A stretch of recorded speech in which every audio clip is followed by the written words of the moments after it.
እኛ ሀገር የሆነ ሰው ሃይማኖቱን ሲቀይር ያለው አመለካከት ማለት የማያገባው ሰውዬ ሊሰድበው ይችላል። ከኛ ሃይማኖት ወጣ እንዴት ምናምን ሊሰድበው ይችላል። ኢትዮጵያ ውስጥ መፈጠራችንን ጠይቃችሁ ታውቃላችሁ? አንዳንዴ ሰርተ የምትቀይረው ድህነትና ምናምን ሀብታም የምትሆንበት በጣም ይከብዳል። ወደኩ ለማለት ራሱ እኮ ሰው መንቀሳቀስ አለበት። የተቀመጠ ሰው አይወድቅም። መሬት ላይ ያለ ሰው አይወድቅም። ማንበብ ሙሉ ሲያደርጋል። በቃ በፊት ጀምሮ አንበብ ምናምን ነገር ማንበብ ሙሉ ሲያደርጋል። አይ ዶንት ቲንክ ማንበብ ሙሉ ሲያደርጋል አልልም፣ ግን ነፃነት ይሰጣል ማንበብ። ሰላም የኖር ፖድካስት ቤተሰቦች እንደምንሰነበታችሁ። ዛሬ በአዲስ እንግዳ ተገኝተናል። እንግዳችን ዋዜማ እንኳን ደህና መጣሽ። እንኳን ደህና ቆያችሁ። የተወሰነ ነገር ስለ ራስሽ። ዋዜማ እባላለሁ። ሶሻል ሚዲያ ላይ የቡክ ሪቪው ኮንተንት ክሬተር ነኝ። ጀማሪ ክሬተር ጁኒየር። ስለዚህ ቲክቶክ ላይ በብዛት የምናውቅሽ በቡክ ኮንተንት ነው። ያን እንዴት መረጥሽ? ቡክ ሪቪው ለራሴ ነው የምሰራው። ማለት ራሴ መጽሐፍ ማንበብ ወዳለሁ ቤዚክሊ እና መጽሐፍ ሳነብ ይሄ ቀረልኝን ሀሳብ ሼር ማድረግ ስለምፈልግ እንደ ሀሳብ እንዴት ነው እኔ አንደርስታንድ ያደረኩትን በገባኝ ወይ ለሰው ለማስረዳት ወይም ጥያቄ ሲኖረኝ ደግሞ ሜይ ቢ ሰው ከመለሰልኝ በሚል እንደ ጥያቄ ነው የምሰራው እና ኢንጆይ ማድረግበት ሆቤ ጭምር ስለሆነ። አሁን ላይ ግን መጽሐፍ የሚያነብ ሰው አለ? አሁን ቲክቶክ ከመጣ በኋላ በጣም ብዙ ነገር ተቀይሯል እና በትዕግስት መጽሐፍ ጨርሶ የሚያነብ ሰው ይኖራል? ጥያቄሽ በዚህ ዘመን ሶሻል ሚዲያ ትኩረቱ የወሰደበት ወጣት አሁን ላይ አለ። ባይ ዘ ዌይ በጣም ብዙ አንባቢ ነው ያለው። በጣም ብዙ ማንጠብቀው አይነት አንባቢ ነው ያለው። ማለት እኔ እንዴት ነው ለኢንጆይመንት እና ሆቤ ስለሆነ ከልጅነቴ ማንበብ ስለሚመቸኝ እንጂ ስራዬ ብለው የሚያነቡ በጣም ብዙ ሰዎች አሉ። ላይክ ይሄ አንድ መጽሐፍ በጣም በአጭር ጊዜ የሚጨርሱ ከምንጠብቀው በላይ በቃ ኤክስፔክት ከማደርገው በላይ ብዙ ሰዎች የሚያነቡ ሰዎች አሉ። ግን እንዴት ነው ሰው ስቲል የሚያስበው እዚህ ዘመን መጽሐፍ አይነበብም፣ በቃ እንዴት ነው ሶሻል ሚዲያ እንትኑን ብሎ አጥፍቶታል፣ የማንበብ ሆቢያችንን ወስዶታል ምናምን ብሎ ነው የሚያስበው። ኢቨን ይሄ አሁን እየመጡ ያሉ ጀኔሬሽኖች በጣም አንባቢ ናቸው። ማለት እንደዛ አልጠበቅኩም። በቃ ሃይስኩል ምናምን ያሉ ልጆች በደንብ ያነባሉ። እኔም እንደዛ አላስብም ነበር ኖትስ ከማደርግ ድረስ እና አወዛማይዝድ አለ ብዙ አንባቢ ነው ማለት ነው። ያለፉት ትውልዶች ይሆናሉ እንጂ አሁን ያሉት ላያነቡ ይችላሉ ልልሽ ነበር። አሁን ያሉ ያነባሉ። አሁን ሃይስኩል ላይ ያሉ ካነበቡ በቃ እውነትም አለ ማለት ነው። የስ አንባቢ አለ ማለት ድሮም እኮ አንባቢዎች ነበሩ፣ አሁንም አሉ። ወደፊትም የሚቀጥል ነገር ይመስለኛል። እንዴት ነው አይ ቲንክ ማንበብ ኢማጂኔሽንን ማስፋት እና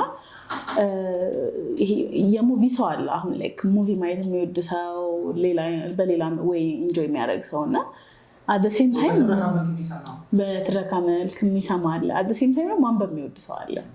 ሁሌ በቃ እንደ ጀነሬሽን ባይ ዘ ወይ ይሄ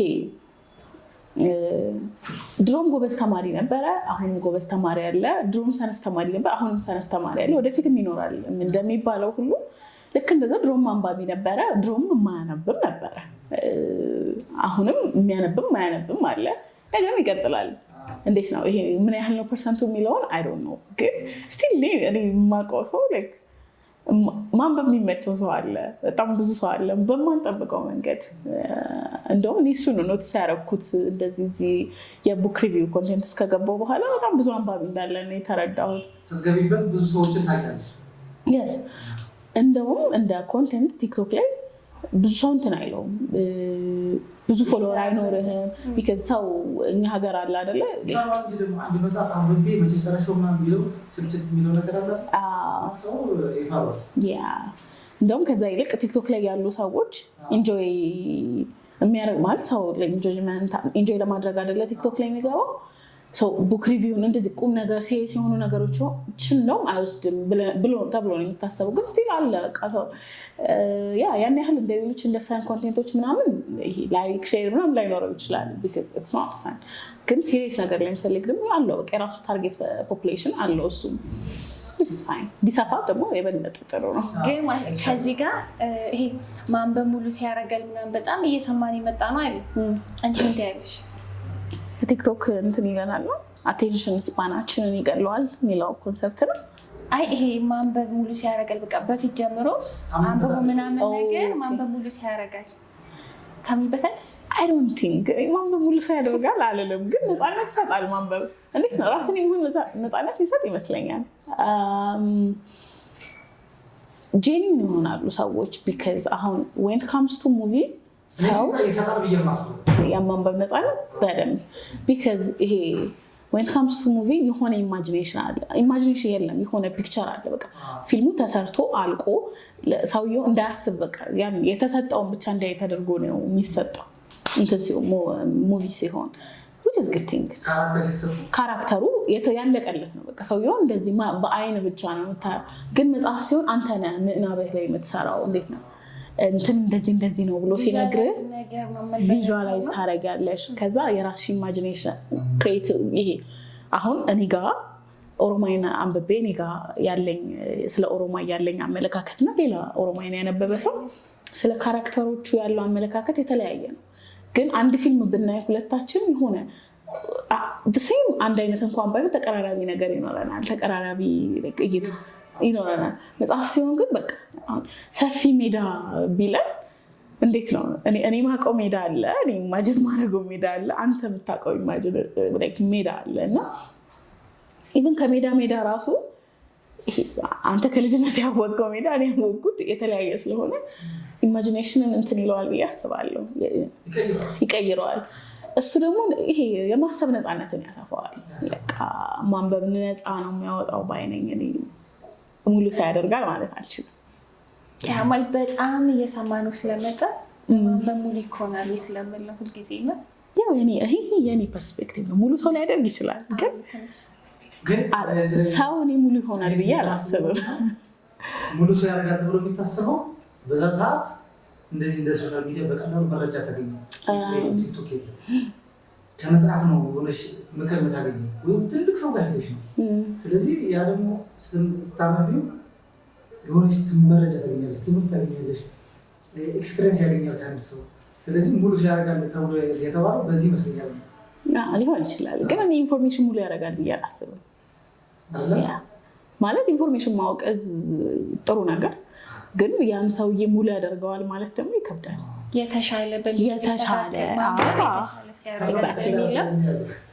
የተሻለ ሰው ያደርጋል። ካለነበረ ያነበረ ይሻላል። ስነ ጽሁፍ ስንመጣ ሙር በጣም የምትወጂው መጽሐፍ ጸሐፊ? እሺ እኔ እንትና ባልል ደስ ይለኛል። የብዙ ደራሲ አድናቂ ነኝ። ግን እኛ ሀገር አሁን በጣም ብዙ ገራሚ ጸሐፊዎች አሉ። በጀንራ ብንከፋፍለው ደስ ይለኛል። ዌን ካምስ ቱ ይሄ ራንደም ነገሮችን ዲቴይል ከማየት አዳምን የሚያክለው የለም። አዳም ረታ በቃ ፎሬቨር ፌቨራይት ማለት እንችላለን። ቢካዝ የሆነን ነገር ሲያስረዳ በቃ አጠገቤ እንዳለ ያንን ነገር እንደማውቀው ነው የሚነግረኝ። የማላውቀውን ነገር እንደማውቀው ነው የሚነግረኝ። አጭር ግልጽ ነው ትረዳዋለሽ። ግልጽ ብቻ ሳይሆን ዲቴይልም ነው። ግልጽነት ብቻ ሳይሆን በቃ ነገሩን ለማብራራት የሚሄድበት ርቀት ጥግ ድረስ ስለሆነ ነገሩን እስከማውቀው ማላውቀውን ነገር እስከማውቀው ድረስ አይ በራሱ መረቅን ሳይሆን ስለ ሽሮ ሜዳ የሚያነሳበት መንገድ ስለ እንጦጦ ምናምን ሲያወራ እስከማውቀው ድረስ እንደማውቀው እስኪ እኔ እሱን ሰፈር አላውቅም በእርግጥ በቃ ማለት ስዬ ምናምን ጨርሻለሁ እና እንደዚህ ዲቴይል ነገሮች ኢንፎርሜሽን ተኮር ነገር ሲሆን አዳም ጸዴ ደራሲ ነው። ግን በቃ ብዙ ደራሲ እወዳለሁ። በዓሉ ግርማ ይመቸኛል። ዶክተር ምረት ደበበ አይኖ እሱን ትንበቻ አይደለም ሄዘ ዶክተር ግን ሳይኮሎጂ ዋይዝ በጣም የሚገርም ጸሐፊ ነው። አጫጭር ስቶሪዎች ላይ ስንመጣ ህይወት ምንሸዋለች፣ ህይወት ተፈራ በረዥም ስቶሪ በቃ ህይወቶች ሁለቱም እኔ አላውቅም። ያ በቃ ማለት በየጀንራው ሰው አለን። እንደ ሀበሻ እኔ አሜዝድ የምሆንበት ቀልድ ሳቅ ምናምን ከተባለ እውቀት አዘል ይሄ በጣም ትልቅ ሴሪየስ የሆነ ነገር ቀለል አድርጎ በእውቀቱ ይሰጠናል። በእውቀቱ ሲሆን የሚያስቀምጠው ሀሳብ በቀልድ ተዋዝቶ ሌላ ሰው ሊያወራው የሚችለው አይደለም አንለስ በእውቀቱ ራሱ ካልሆነ እና የሚገርሙ ጸሐፊዎች አሉን። እንደ ሀገር የምንኮራባቸው ደራሲዎች አሉን ብዬ አስባለሁ። እና እንደዚህ ስፔሲፊክ አድርጎ ለመምረጥ ይቸገራለሁ። እስኪ ዶክተር ሆነው ሌላ ፊልድ ላይ ሆነው ምናምን አንጠብቃቸው። ዶክተር ዳዊት ወንድማገኝ ለእኔ እንዴት እንደምገልጸው አለመኖር በጣም ማለት በጣም የምወደው ጸሐፊ ከዛ የምወደው ጽሁፍ ሲምፕል በሆነ ካራክተር የተሳለ ነው እና ኢትዮጵያ እንደ ሀገር ደራሲ ያላት በደንብ ጸሐፊ ያላት ጸሐፊ አላነሰንም። አንባቢ ያነሰን እንደውም እኮ እንደ ታዳጊ ሀገር አሪፍ ነው። መጽሐፎች እኮ አሁን ቅርብ ጊዜ ነው መሸጥ የጀመሩ ብዙ ዋጋ አያገኙም ደራሲዎች ብዙ ጥቅም የላቸው እንደሚረዳ እሱ ልክ ነው። አንዳንዴ መጽሐፍ ላይ የምንገዛው መጽሐፉን ነው እንጂ ለሀሳቡና የምንከፍለው ክፍያ ማለት ተገቢ አይደለም። በጣም ልክ ነው። እሱ ልክ ነው። በጣም ልክ ነው። አይመጣጠንም የሀሳቡና ስቲል ነው። በስራው ልክ ደግሞ ማግኘት አለበት ብዬ ነው። በጣም በስራው ይደሰትበታል፣ ስራው ይቀጥልበታል፣ ኢንስፓየርም ስለሆነ የሚያደርገው። ስለዚህ አንድ ሰው በስራው ልክ ቢያገኝ በጣም የተሻለ ነው እና እናበረታታ ነው። በጣም ልጠይቅሽ የምፈልገው አሁን ላለነው ወጣቶች በጣም ማንበብ ይጠበቅብናል ማለት ከጊዜው ጋር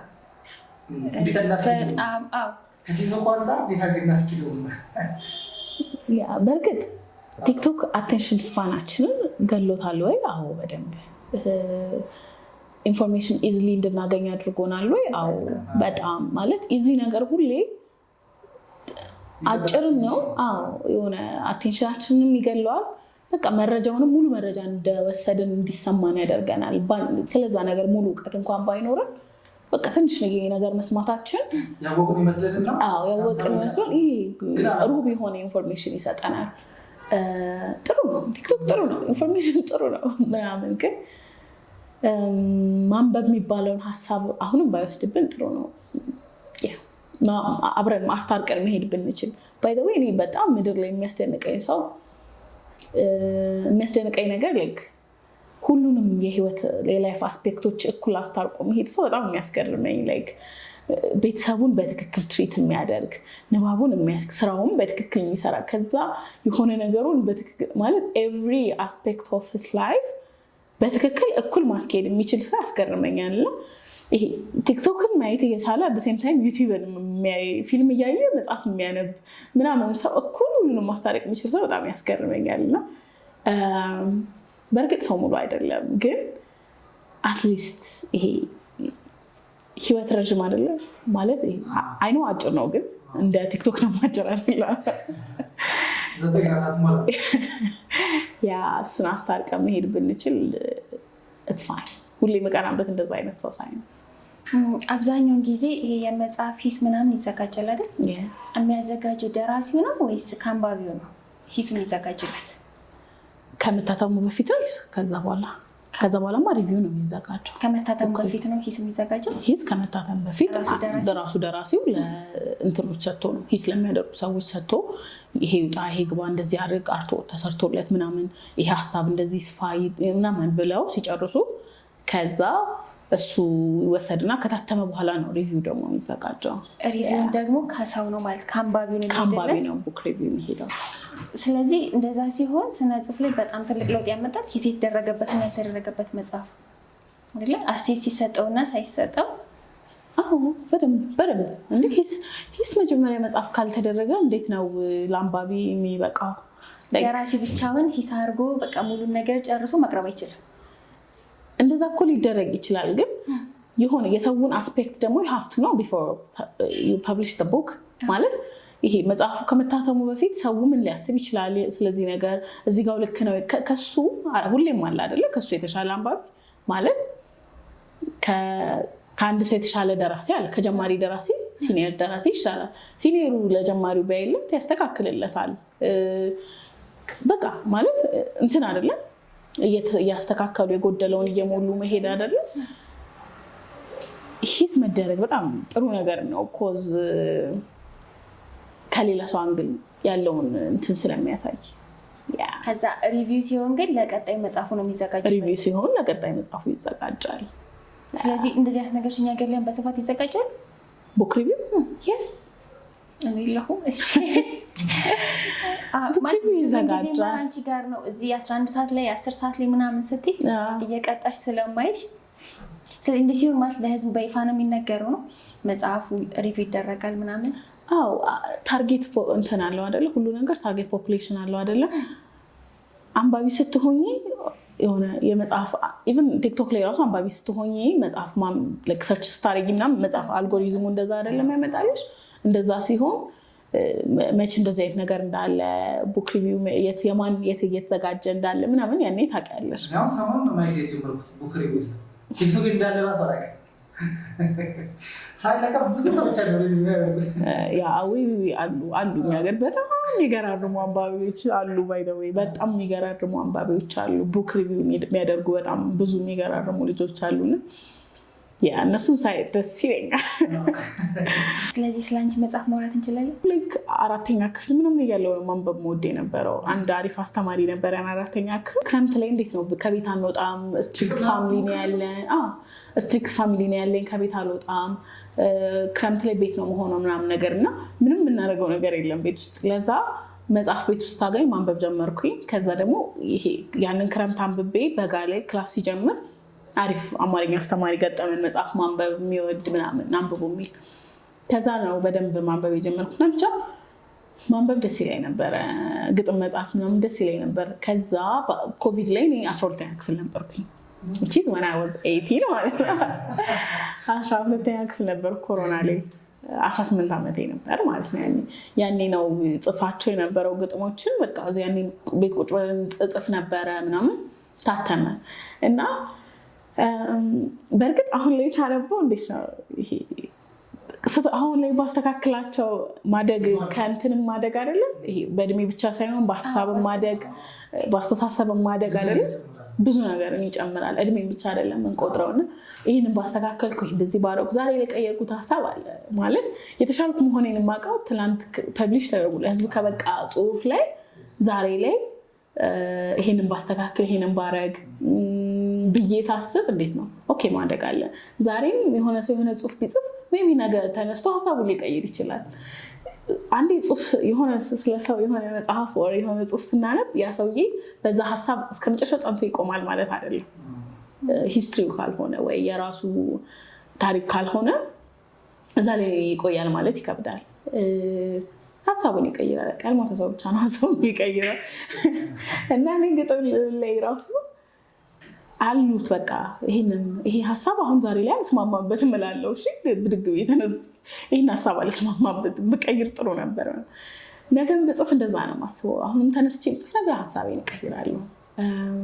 ግን ዞረም ቀረም ራስን ማሳደግና መማር ማንበብ ራስን ማሳደግ ሀሳብን መቀየርን የመሰለ ነገር የለም። ቢካዝ ማደግ እሱ ነው አንዱ የህይወት ክፍል ነው። ራስን ማሳደግ ምርጫ ሳይሆን ግዴታ ነው። በዚህ ዘመን በተለይ ግዴታ ነው። ግን ቆይ ማለት መጽሐፍሽን ስታሳትሚ ቀላል አይደለም። በጣም ብዙ የምትቀይሪው ነገር አለ። አማርኞችሽ ግጥሙ ምናምን ይኖራል። እሺ የቤተሰብ አቀባበሉስ ከዛ ገበያ ላይ ምናምን ስትወጪ እንዴት ነበር ስሜቱ? was good ቤተሰቦቼ በጣም ሰፖርቲቭ ናቸው። ቱ ቢ ኦነስት አባቴ ፋሚሊ ነው ያሳተመልኝ። በቃ ግጥም ጽፍ ምናምን ደስ ይላቸዋል። ጽሁፌን እየወሰድኩ ለእነሱ ነው የማነበው። ለህዝብ እንዲበቃ ይፈልጋሉ ማለት በዛ ሰዓት ይገረሙብኝ ነበረ። በዛ እድሜ እንደዚህ ማድረግ ምናምን ይገረሙብኝ ነበር። ከዛ ነው በቃ እንደ ሀሳብ ተነስቶ ፕሪንት እንዲደረግ የተወሰነው እና ብቻ የሰው ማቀባበል ጥሩ ነበር። እዛ ሰዓት በጣም ጥሩ ነበር፣ እግዚአብሔር ይመስገን። እኔ ከጠበቅኩት በላይ ነበር። በዛ እድሜ እኔም አሁን ሳስበው ይሄን ሀሳብ መቼ ነው ያሰብኩት ማለት የ10ኛ ክፍል የጻፍኩት ግጥም ያኔ ሲታተም ነበር which is 16 ዓመቴ ላይ ምናምን የነበሩ ጽሁፎች ማለት ነው። እና አሁን ላይ ሳነባቸው እኔም እንደዚህ ማሰብ ችል ነበር እንደ ምናምን ነገር እላለሁ። ግጥም ተከታተላሽ አምጥሽ ብለዘ ትምህርት ቤታው ግጥም የሚሞክሩ ልጆች ሰፖርት ይደረጋሉ። እኔ የተማርኩበት ትምህርት ቤት እንደዛ አልነበረም። ይሄ ግጥም ሰፖርት ማድረግ እንደዚህ አልነበረውም። በእርግጥ ግን ለራሴ ጽፍ ስለነበረ ይሄ የምር በቃ የሆነ ሀሳብ ሲመጣልኝ በግጥም ወይ በጽሁፍ ምናምን ሾርት ጽሁፍ ምናምን ይመቸኝ ነበር። በእንደዛ ነበረ ራሴን እንትን የምለው። አንድም አይ ቲንክ ሂል አድርጌበታለሁ ብዬ አስባለሁ። በዛ ሰዓት ከነበሩብኝ ይሄ የልጅነት ጥያቄዎች፣ ሀሳቦች ምናምን ለሰው ከማውራት ይልቅ ሄጄ መጽሐፌ እንደ እንትን የነበረ ጽፌ ሀሳቤን ግልጽ ምናምን።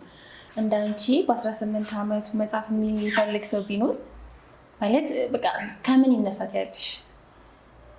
ከመጣለት ሀሳብ ማንበቡ እንዳለ ሆኖ ራሱን ያዳምጥ። ሰው በጣም ራሱን ያዳምጥ። ነፃነቱን እንትን ይበል። ይሄ እንትን አይሁን አላረ ማለት ትንንሽ ልጆች እኮ ይሄ ቲኔጅ ላይ ምናምን ያሉ ልጆች ሞር ይሄ የጓደኛ እንትን ነው የሚባለው ግፊት የጓደኛ ግፊት ምናምን አለ እና ራስን ከመሆን አይደለም ነገር የሚጀምረው፣ ሀሳብ የሚጀምረው ወደ ውስጥ ማየት የሚጀምረው። ሰው ወደ ውስጡ መመልከት ከቻለ ብዙ ሀሳብ አለው። ወይ መክሊቱን ማወቅ ይጀምራል ወደ ራሱ ካየ። ግን እንዴት ነው ኤክስተርናል ነገሮች ላይ የሚቆይ ከሆነ ነው ሀሳብ የሚያልቀው። ብዙ ጊዜ አንባቢ ሰው ብዙ ጊዜ ሀሳብ ያለው ሰው ጽሁፍ ላይ ይቆያል። አይ ቲንክ ከማንበብ ይጀምራል። ጥያቄዎችን ሀስል ማድረግ ይሄ ምንድነው ይሄ እንደዚህ ምንድነው ምናምን ብሎ መጠየቅ ላይ ይቆያል። ጥያቄ ጥሩ ነው። ያ ፍሪደም ነው። አይ ቲንክ እምነትም እንደዛ ይመስለኛል። በእርግጥ ሰው ከመጠየቅ ሲጀምር ይመስለኛል እምነት የሚኖረው። አይኖ እምነት እንትን ነው አውት ኦፍ ዘ ብሉ ከመሬት ተነስተን ነገር ምናምነው ቢሆኑ እምነቱ ላይ ግን ጥያቄ የሌለው ሰው አለ ብዬ አላስብም። የምድር እግዚአብሔር አለ ብሎ ኤግዚስታንሱን የሚጠይቅ ሰው አለ። እግዚአብሔርን ኤግዚስታንስ የመኖሩን ጥያቄ የሚጠይቅ ሰው አለ አይደለም?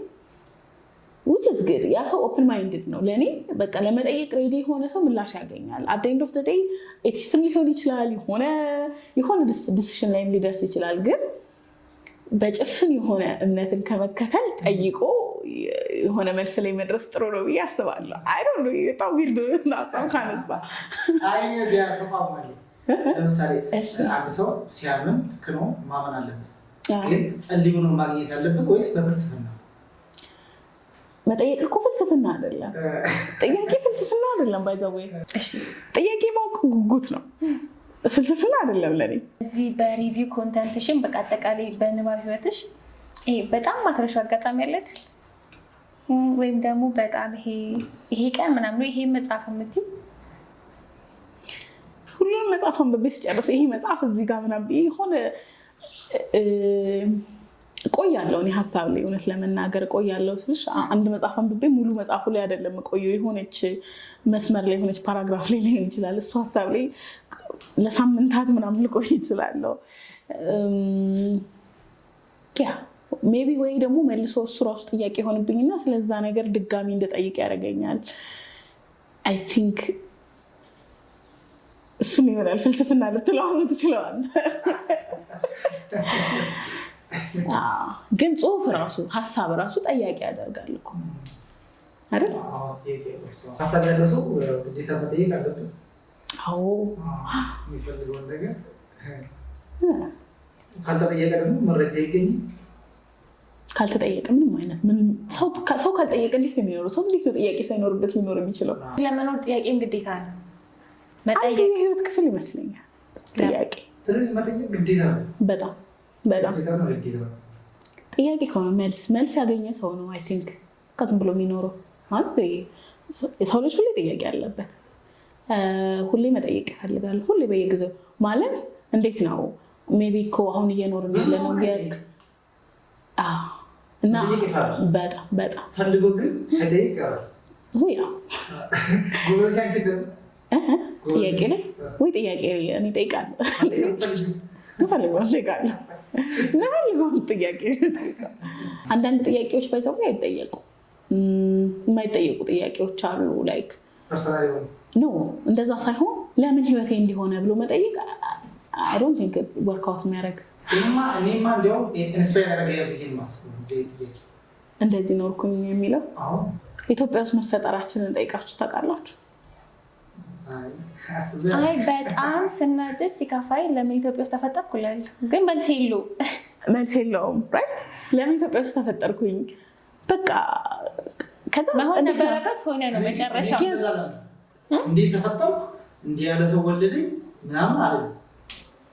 ኦኬ ለምሳሌ እኔ የዳጅ ሊሆን ይችላል፣ የትም አፍሪካ ሀገር ሊሆን ይችላል። ራሴን ማውጣት ያለብኝ እንጂ ከኋላ ያለውን ከሳብኩኝ በዚህ አለ። እንደዛ ከሆነ እኮ እንትን ለምሳሌ ለኛ ሀገር ሰው ከሀገር መውጣት ስኬት ነው። አዎ በጣም ትልቅ ስኬት ነው። በጣም ትልቅ ስኬት ነው።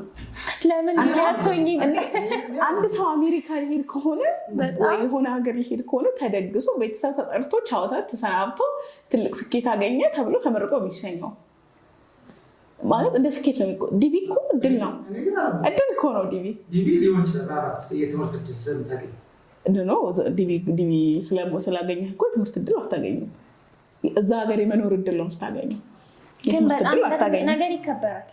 እንደ ትልቅ ነገር ይከበራል። ለምንድን እንደዛ? ኦፍኮርስ ትልቅ ሀገር ስለሆነ ነው ምናምን። ግን እዛ ሀገር ያሉ ሰዎች እኮ የበታችነት ስሜት አለብን ነው ወይስ የገንዘብ እጦት አለብን? እሱ ራሱ ሌላ ጥያቄ ነው። ኦፍኮርስ ስለዚህ ሰውየው ያ ሰው አሁን ኢትዮጵያ ውስጥ የገንዘብ እጦት ባይኖር ኖሮ መውጣት አይፈልግም ነበር። ድንጋይ ተሸክሜ እዚህ እኖራታለሁ እንጂ አልሄድም። ለምሳሌ ሰው ቢያስበው ብዬ የማስበው ቻይና ሀገር አይሻል እንዴት እንደተለወጠ በረሃብ በችግር ነው የወጣው። የሆነ ሀሳብ የተጠቀሙበት ጭንቅላታችን ጋር ምን ያክል ሚሊዮን እንትን አለ ይባላል። ስለዚህ እሱን አንጠቀምበትም።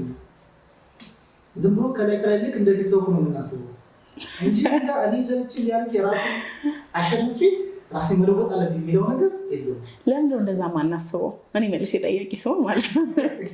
ለምን እንደዛ የምናስብ ይመስልሃል? ሰው ምን መሰለሽ የኋላውን ብቻ ነው እንትን የሚለው እንጂ እኔ ማን ብሎ አይጠይቅም።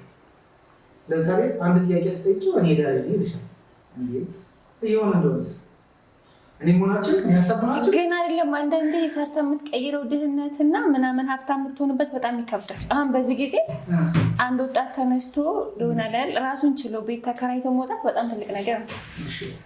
ስለዚህ በምን ያለህበት ሁኔታ ራሱ ይወሰንሻል። ኢኮኖሚው አለ፣ የሀገር ሁኔታ አለ ምናምን እንደ ልብሽ ተንቀሳቃሽ አሰሪ ምናምን እና ስለዚህ ያ ሁላ መውጣትን እንደ ትልቅ ስኬት ይወስደዋል። ስለዚህ ልክ ነው። አንድ ሰው አሁን ከሀገር ወጥቼ ነው ምናምን ብሎ ቢያከብር አይፈረድም። ባይ ዘ ወይ ይሄ አሁን ቻይናዎቹ እንደዚህ በአንዴ ይሄ ለረዥም ዓመት በቃ ከውጭ እህል አናስገባም እዚሁ ሰርተን ራሳችን ብለው ራሳቸው ላይ እንትን ሲሉ እንዴት ነው ትምህርትን ነበረ መጀመሪያ ያስቀደሙት አይደለም? አንድ አይነት ማይንድ ሴት ነበራቸው። እኛ ሀገር ግን በጣም ብዙ አይነት ማይንድ ሴት ነው ያለው። የከተማው ሌላ ማይንድ ሴት አለው፣ የገጠሩ ሌላ ማይንድ ሴት አለው። የሆነ ኢቭን ከሰፈር ራሱ ባይዘው ማይንድ ሴት በጣም የተለያየ ነው። እውነት የሆነ እንደ እንትን አይደለም። አዲስ አበባ ውስጥ ሆኖ ከሰፈር ይለያያል የሰው ማይንድ ሴት። ኤጁኬሽን ላይ የሚያምን አለ። መርካቶ ስትሄድ በትምህርት አያምን ማለት ብር መቆጠር ከቻለ ሂሳቡን መስራት ከቻለ ለምንድነው ስለ ትምህርት ዲቴይል ነገር ለምንድነው የምማረው? አስሎንጋዝ መኒ ከሆነ ፖይንቴ ሰርቼ ማግኘት ይችላሉ። ከዛ ግን ኢትስ ፋይን እኮ ገንዘብ ማግኘት በጣም ጥያቄያችን ስለሆነ፣ ግን እንደዛ አይነት ማይንድ ሴት ውስጥ ሆነው ራሱ ልጆቻቸውን አሪፍ ትምህርት ቤት ውስጥ ያስተምራሉ። ከዛ ዞር ብለህ ደግሞ ቦሌ ስትመጣ የቦሌው ማይንድ ሴት ሞር ፎከስ የሚያደርገው ትምህርት ላይ ሊሆን ይችላል። ከሀገር መውጣት እንደዚህ ምናምን ነገር እና ከሰፈር ማይንድ ሴትም ከገንዘብ ራሱ ማይንድ ሴታችን የሚለያየው በስራ የሚያምር አለ፣ በቃ የሆነ አሉ ብቻ ይለያያል። ይሄ ነገራችንን ባላንስ እስካልተደረገ ድረስ አንድ ላይ ሰርተን እንለወጣለን ኢዝ ቢግ ዲል። አሁን ይሄ ጀኔሬሽን ብቻ ተነስቶ የሆነ ነገር ላድርግ ብቻውን ማለት አይችልም። እንደዛ አይነት እንኳን እንትን ላራምድ ቢል አሁን የ1960ዎቹ ወጣቶች አሉ አይደለም? እንደዛ አይነት ትልቅ ሪቮሉሽን አስነስቶ ወይ ይከስማል ወይ ይድናል ነው። ያን ኤነርጂ ደግሞ አለን ወይ? አሁን ለምሳሌ ቢያንስ እንኳን እኛ ባንችለው እኛም ብንጀምረው ይቀጠላል። ለምሳሌ በአጭር ታሪክ አረብ ሀገር ራሱ በ30 ዓመታት የተቀየሩት ምንድነው? እኛ ሰው ፎከስ ደግሞ አንድ ላይ መቆየት አይችልም። እኔው ግምት ማለት ነው የኛ ህዝብ ትንሽ በእንትን የቀረጫ እርግጠኛ ነኝ። ስለዚህ ማለት እንዳጠቃላይ እንደ ሀገር ማይንድ ሴት ላይ ነው መሰራት ያለበት። ማይንድ ሴት በጣም ግዴታ የሚያደርግሽ እሱ ነው። ኤጁኬሽን አስተዳደግ ነው፣ ግንባታ ነው። አንድ የኔ ልጅ ለምሳሌ በደንብ ተንከባክቤ ካላሳደጉት አትክልት ወይ ውሃ የሚጠጣውና ማይጠጣው እንግዲህ ይሄኛው ዝቅ ይላል፣ ቀጨረላል፣ ይሄኛው ይፋፋል። ስለዚህ አሁን ልዩነት ያለው ይሄ ነው። ስለዚህ አሁን እኛ ሀገር ላይ ይሄ እዚህ ላይ የሚሰራበት ሌላው ቀላል ነው። ሙስና አይኖር ምን አይኖር አገር ይለወጣል። ኤጁኬሽን ነው መስፋት ያለበት የትም ክፍለ ሀገር ውስጥ የትም ቦታ ላይ የትም ቦታ ለትምህርት ያለንን ቫልዩ አይ ቲንክ ከፍ ማድረግ ይመስለኛል አንደኛው መፍትሄ ብዬ የማስበው። ስለዚህ ማይንድ ሴታችን ከኤዱኬሽኑ ጋር አብሮ መቀየር አለበት፣ እንደ ጊዜው መዘመን አለበት ወይ ነሽ?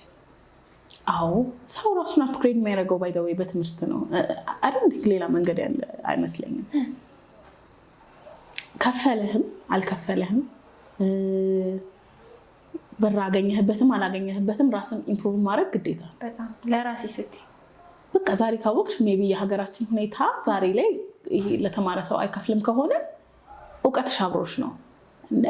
ነገ የሚከፍልበት ጊዜ ይመጣል። ያኔ የሆነ የእውቀትሽን ያህል ክፍያሽን ታገኛለሽ። ዛሬ ገንዘብ ማግኘት እኮ ኦኬ፣ ለሱ ደግሞ ቴክኒክሽን መጠቀም ትችላለሽ። ስኪልድ ስንሆን አሁን ስራ አለ ብዙ በስኪል የሚሰሩ ስራዎች እኮ አሉ። በደንብ ፔይ ኦፍ የሚያደርጉ ብዙ ስራዎች አሉ። ስኪል የሚጠይቁ እውቀት ላይ ጠይቁ ይችላሉ። ስኪል በቃ ልምድ ምናምን የሚጠይቁ እነሱም እንትን ካለን አሁን በዚህ ሰዓት ስኪል እየከፈለ ነው which is good። ሰው ስኪልድ መሆን አለበት፣ አት ዘ ሴም ታይም ለራሱ ሲል መማር አለበት፣ ለራሱ ሲል ማወቅ አለበት። ሁለቱንም አብሮ ማስኬድ ከቻለ ሁላችንም ያልፍልናል። ይሄ ስኪል ለልጅ ያስቸግራል። ትምህርት ከሆነ ለልጅ ይተላለፋል አይደል? ቤዚክ ወርና ይቀጥላል። ስኪል ደግሞ ገንዘብ ሜክ ታደርጋለህ። ግን እንዴት ነው ስኪል ራሱ የሚተላለፍበት መንገድ ብዙ ነው። አሁን አርቲስት ፋሚሊ ውስጥ አርቲስት ልጆች ይኖራሉ። ሙዚቀኛ አባት ካለ ልጅ አትሊስት ሙዚቃ አቀናባሪ ከሆነ አባቱ አትሊስት ልጁ ጊታር ይሞክራል። ሰዓሊ ከሆነ አባቱ አትሊስት እንዴት ነው ትንሽ በስሱ ቢሆን ስኬች ማድረግ ይችላል። ግን አካዳሚ ቢጨምርበት አሪፍ ያው ኦፍ ኮርስ አካዳሚ ግዴታ ነው ባይ ነኝ። የኔ ሀሳብ ነው አካዳሚ ግዴታ ነው። ኤጁኬሽን ኢዝ ማስት። ቅድም ያነሳነው ሀሳብ ላይ ማንበብ ነፃነት ይሰጣል ብለሻል እና ከምን አንፃር ይሄን ሀሳብ በጣም ነው የምወደው። እሺ የሆነ ፍሪደም የሚል መጽሐፍ አለው ኦሾ እና ሂሳድ ሰው ፍሪ ለመሆን ወይም ነፃ ለመሆን ከባህልና ከካልቸር ከሃይማኖት መውጣት አለበት፣ ከባህል ከሃይማኖት መውጣት አለበት የሚል ሎጂክ ያነሳል። which is ይሄ እንትን ስፒሪቹዋል ዓለም የሚባለውንም አቮይድ ማድረግ አለበት፣ ሃይማኖት የሚባለውንም ካልቸር የሚባለውንም ነገር አቮይድ ሲያደርግ ነው ልክ ነፃነት ውስጥ ነኝ ብሎ ማሰብ የሚጀምረው ከባህልና ከሃይማኖት ሲወጣ ነው ብሎ እንትን ይላል። እና I was confused. Okay, የሰው ልጅ ከሃይማኖትም ከባህልም ወጥቶ መኖር አይችልም ማለት ከሃይማኖት ወጥቶ ሊኖር ይችላል፣ ከባህልም ወጥቶ ልኖር ቢል ይችላል። ግን እንዴት ነው አስታርቆ መኖር ላይ ይቸገራል። so I was thinking about እና የሰው ልጅ ከሃይማኖትና ከባህል አይደለም ወጥቶ ነፃ መሆን የሚችለው ማንበብ ጠያቂ ያደርግ አይደለ? የሰው ልጅ ጥያቄ ሲኖረው ጥያቄዎቹ ሲመለሱ ነፃ መሆን ይጀምራል።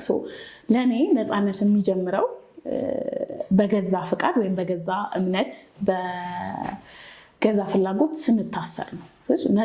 ወደን ስንታሰር ላል ሃይማኖትን እንደ እስር ሳይሆን በፍቅር ስንታሰርላት የምር ያ ነገር አምነንበት ከሆነ ያንን ሃይማኖት ስንከተል አምነንበት ከሆነ ጥያቄ ሳይኖርብን ጥያቄያችንን መልሰን ስለዛ ነገር እርግጠኛ ሆነን ሲሆን ለመገዛት ለዛ እምነት ለዛ ነገር ለመገዛት አይከብደንም። ከህግ አንጀምርም።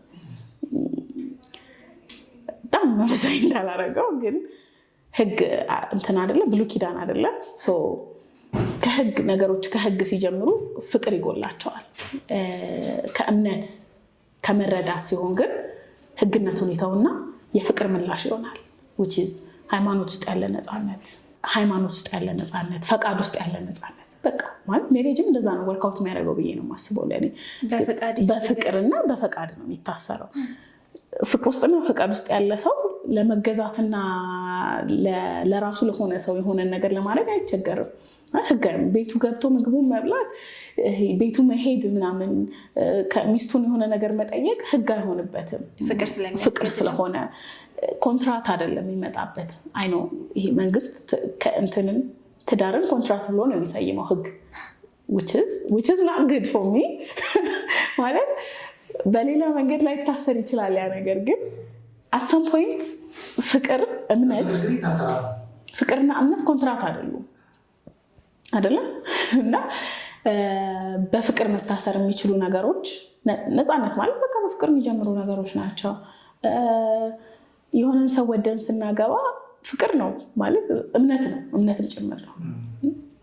ባለፈው የፍቅረ ማርቆስ ደስታ የሚሳም ተራራ መጽሐፍ ያነበብኩኝ ነበርና ስለ ፋሚሊዎቹ የሚያወራበት ፓርት አለ። ላይክ እናቴ ለአባቴ እንደዚህ ነበረች ምናምን እያለ ኤክስፕሌን ሲያደርግ አባቴ ምን ይላል አለ አክብሮት ማለት የፍቅር ሌላ ስሙ ነው ይላል። እና አክብሮት የሚመጣው ስለሆነ የሆነ ነገር ማክበር የሚመጣው ፍቅርና እምነት ነው። በቃ ማለት ሰው የሆነ ነገር ሲያምን ይወዳል፣ ምን ሲያደርጉ ይወዳል። ከሁሉም ፍቅር ነው የሚበልጠው። በእርግጥ ግን ሲወድ ያምናል፣ ሲያምንም ደግሞ ይወዳል። ለዛ ነገር ለመገዛት አይከብደውም፣ ህግ ላይ አይቆይም። አይዊሽ ፍቅር ሁሉን ነገር ቢያስር ህግም ኤግዚስት የሚያደርግ አይመስለኝም። ህግ ያለው ፍቅር ስለሌለንም ሊሆን ይችላል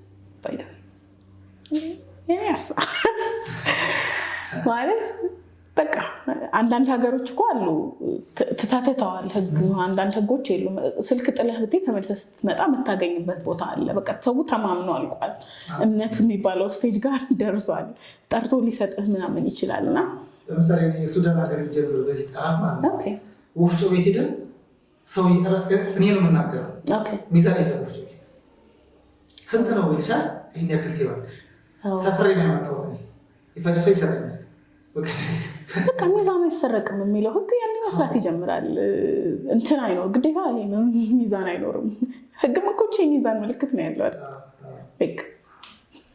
መሀል ባላንስ የሚለው ሀሳብ ጋር ለመድረስ እምነት፣ ፍቅር፣ አክብሮት የሚባሉ ነገሮች አንድ ላይ ሆኑና ነፃነት የሚለውን ነገር የሚፈጥሩ ይመስለኛል። መውደድ ውስጥ ነፃነት አለ፣ አክብሮት ውስጥ ነፃነት አለ፣ ፍቅር ውስጥ ነፃነት አለ።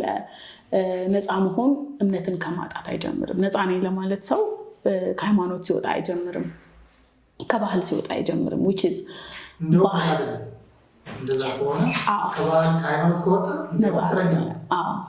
ግን ይሄ ሁሉ ሲሆን ወዶ ፈቅዶ በፈቃዱ ነው መሆን ያለበት።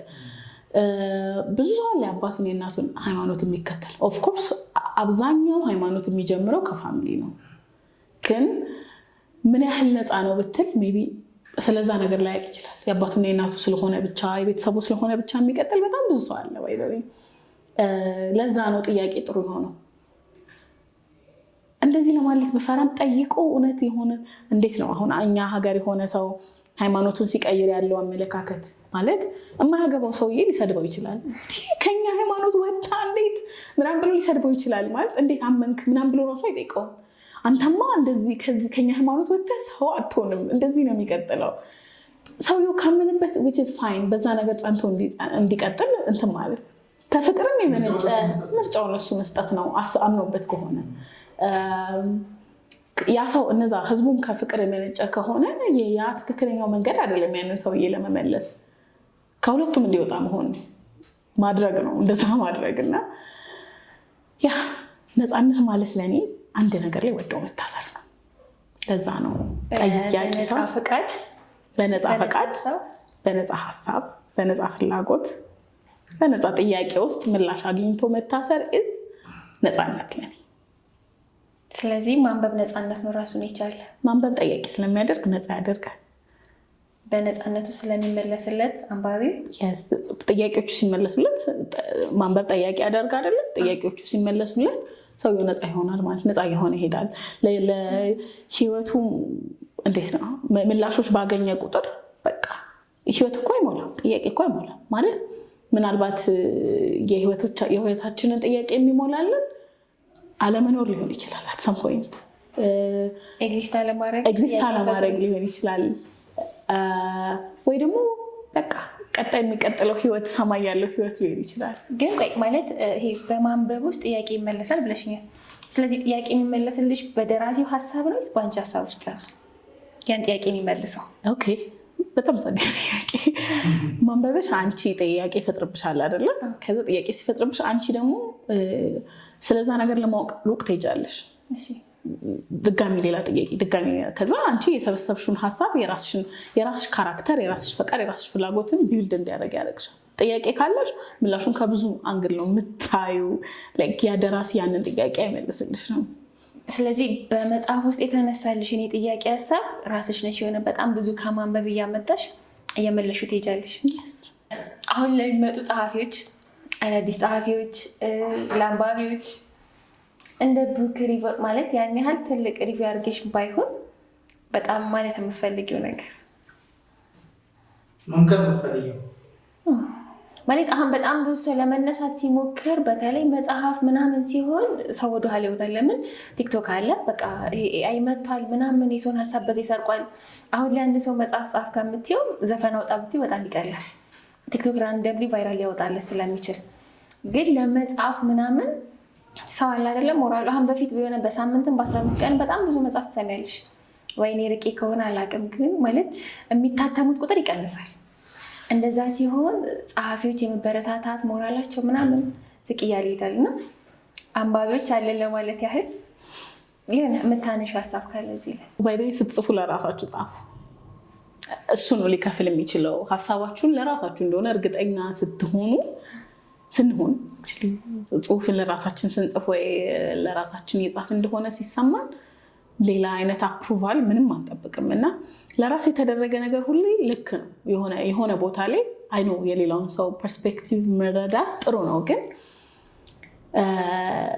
ለራሳችን ያደረግነው ነገር በራሳችን ፍላጎት በራሳችን ሀሳብ ከራሳችን ሀሳብ ተነስተን የጻፍነው ነገር በጣም ብዙ ጊዜ ከብዙ ሰዎች ጋር ሪሌት የሚደረግ ነገር ነውና ሰው ሲጀምር መጻፍ የሚችለው ኢንተርናል ላይክ ወደ ውስጡ ማድመጥ ሲችል ነውና ለራስ መጻፍ በጣም ወሳኝ ነገር ነው። ከዛ ውስጥን ማድመጥ ጥሩ ነው። ለራስ ጊዜ መስጠት፣ ሀሳብ ላይ መቆየት፣ መክሊትን መፈለግ ካለመጻፍ መጻፍ ይሻላል፣ ካለማንበብ ማንበብ ይሻላል፣ ካለመጠየቅ መጠየቅ ይሻላል፣ ካለመሞከር መሞከር ይሻላል። ምላሽ እንኳን ባይገኝ ካለመጠየቅ በጣም መጠየቅ አስፈላጊ ነገር ነው። ኢቭን ኢንአፕሮፕሪየት እኛ ሀገር ይሄ አይጠየቅም ተብሎ የተባለ ነገር መጠየቅ በጣም ጥሩ ነገር ነው ባይነኝ። ያ ምላሽ ብናገኝም ባናገኝም ካለማወቅ ማወቅ ይሻላል። በስማ ካለማወቅ ይሻላል። አትሊስት ጥያቄውን የሚያነሳው ሰው ታገኝ። ሞክሮ ፌል ማድረግ ጥሩ ነገር እኮ ነው አይደለም? መውደቅን ስለምንፈራ ነው ብዙ ጊዜ የማንጠይቀው ይመስለኛል። መውደቅን ስለምንፈራ ይመስለኛል ማንጠይቀው። ግን ወድቆ መቅረትም አለና ባለመጠየቅ ውስጥ ላለመውደቅ መንገዳገድ ራሱ ትልቅ ነገር። ስለዚህ ወድቆ መነሳትም እንዳለ ማለት ወድቆ መቅረት እንዳለ ሁሉ መነሳትም ስላለ መጠየቅ፣ መሞከር፣ መፈለግ ጥሩ ነው። እንደሱ ጥሩ ነው። እንትን እኮ አለ አይደለ? ብዙ አይደለ? ህይወት አስፔክቱ ብዙ አይደለ? በአንዱ ቢወደቅ እኮ በአንዱ ትነሻለሽ።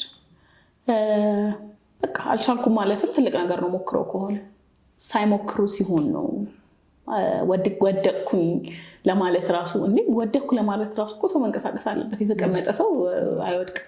መሬት ላይ ያለ ሰው አይወድቅም፣ ምንም አይሆንም።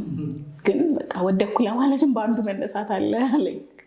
ስለዚህ አሁን ማለት በእኛ ላለንበት ጊዜ መውደቅ ይለያያል ማለት እንደየጊዜው እንደየስራሽ ምናምን መውደቅ ይለያል። የቴክኖሎጂ ዘመን ነው፣ ቲክቶክ ነው፣ ዩቲዩብ ነው አጠቃላይ ማለት ነው። ስለዚህ አንድ ሰው መውደቅን የሚፈራው ወጥቶ ሂስ መደረግ ስላለ ነው። ሂስ ካለመደረግ ካለመሞከር ደግሞ መውጣት የፈለገ መተቸት ማለት አትሊስት ያ ሰውዬ ሞክሯል፣ ከቤቱ ወጥቷል። ስለዚህ መሞከር ነው የመሰለ ነገር የለም።